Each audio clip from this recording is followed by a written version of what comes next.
Malago, ONYE.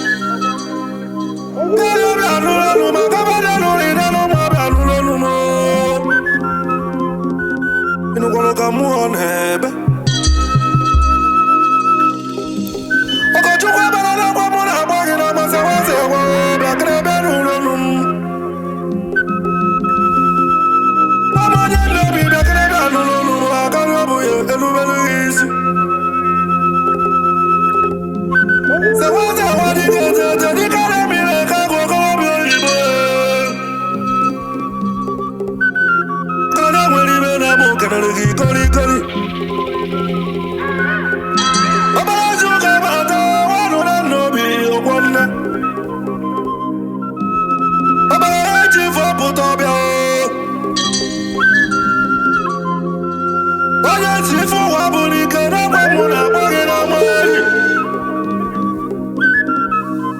ife melu mma na NNOBI bịakaneri ERIWA na NNOBI bịakane ERIWA AGWUAGWU na NNOBI bịakane bịa n'ụlọnụ SEWA dịka etete bịakane bịa n'ụlọnụ mụ na mmanwa jembe bịarụ n'obi gị enyi asịkwa m ife mere gị Tamabunye bekene ka nnara nnabi ka ndị ezi ụtọ n'ogwu onye mụ na ya nwere adị na mma onye ncheke bụ ya metara egwe m bịa ya bịa n'ụlọ ọrụ m ọgọ Chukwu ọkpara sewa eze m ọgọ bịa kene bịa n'ụlọ ọrụ bịa ya bịa n'ụlọ ọrụ maka ọbada n'ụlọ idelu mma bịa n'ụlọ ọrụ m asị m ife mere gị n'izu onye mere gị n'ọnwa ọkwa nke bụ echefu gabata n'ebule soja kụrụ bụ ọgbara ife mere eme ugabata n'ịnọ na mmanwụ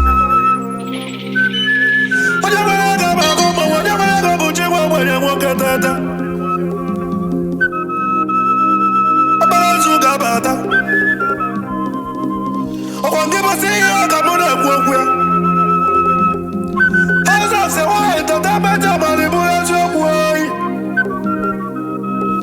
House of SEWA enterprise abalị bụ ife mere eme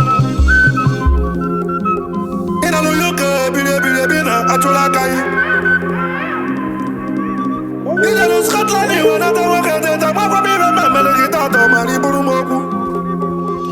odogwu nwe na London biri ọkwara Lagos ka ị nara ebi na achụla aka gị SEWA na NNOBI nwoke teta bịa bịa n'ụlọ ọrụ nwa NNOBI ji eme ọnụ ọkadị ya bi na maka na-eghe ka n'ọnụ akabana n'ụlọ idelu ma bịa n'ụlọ ọrụ mmanwa eze mbembere n'obi gị enyi ekwuru m ife mere gị n'isi onye mere gị n'ọnwa akarị ọ bụ ya elubelu gị iti ekwuru m na gị mere n'elu ụwa na ya kwara egbu kama gị mere egbu onye wee gbuo n'onye imeri ihe adịla bụ ndụ n'isi elu m ike nwa bara akụ na nwa onye nwere ego bụ agụ mmanwụ onye nwere ego bụ chi nwa ogbenye mana ịbụrụ eziokwu SEWA na ịbụ uchuchu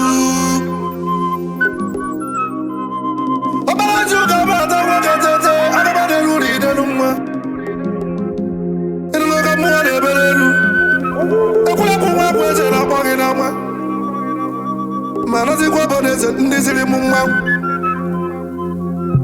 na m ebụghị ụgbọ nkene ka nje kene gị ekene ọnụ n'ife bụ ị na-eme na ọkarịrị akarị nkala dị na-enyere aka na ọkarịrị akarị nwoke tete akụmakọrọ na-eha n'ụlọ SEWA nwoke tete eso m ọgọ ọrụ ya adịrị gị na mma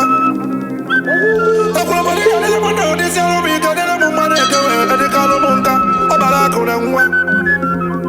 mmanwụ eze mgbe m bịaruru obi gị ka m natara n'elu na akpa m n'agba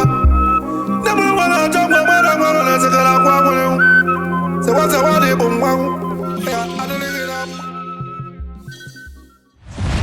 I love House of SEWA Entertainment.